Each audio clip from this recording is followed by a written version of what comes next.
A great debut victory from Nico Rosberg and Mercedes. What did they manage to unlock from the tyres that the others didn't here?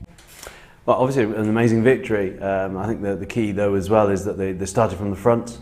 They had a good performance level, and when you're in that situation, you're not under pressure like the other cars are to overtake. You can manage the race, so manage the tyres in that respect. They also clearly done a lot of work on the car, and this year they've really started to use the Pirelli tyres much better than they did last year.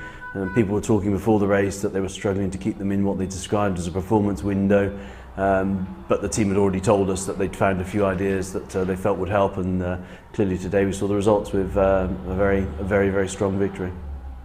How difficult is to make a two-stop strategy work on a circuit that is well known for a high degree of tyre degradation? Well, a two-stop was always feasible here, but it was always going to be on the limits, and I'm quite sure in Mercedes, when they had a 20+ second advantage, there was discussions to say should they do a third pit stop, and with the second and third cars using a three-stop strategy, you could possibly say that three-stop was probably the safer option. But they did it, they managed it, and arrived with quite a big advantage at the end of the race. But it was, I was not going to say a risky strategy, but a very aggressive strategy. We saw plenty of great wheel-to-wheel racing all the way down the field. How does the 2012 P0 tyre range facilitate this? Well, you need to have cars, of course, that are close together in terms of performance level, and that's one of the fundamentals that we've got this year, and is very important for us.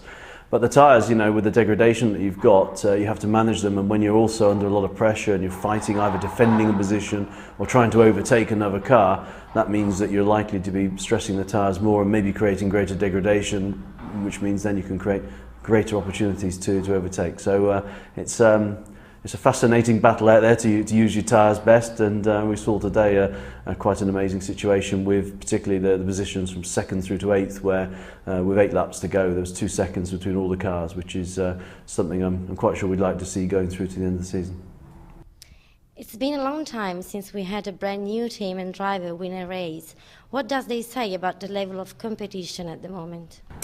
Well, it's sort of a new team. It's obviously derived from the Brawn team, which was winning with Jenson Button just a few years ago. So it's not entirely new, but it is great to see a new driver winning. You know, the sport is all about great drivers, and Nico has clearly come of age and got his first victory, and I'm quite sure they'll be hoping that's the first of many. But yeah, it's great. It's great for Mercedes. You know, the team is clearly one of the top teams, and they were maybe not as happy as they wanted to be for the last couple of seasons, but this year it looks like they're going to be really in the mix for the championship.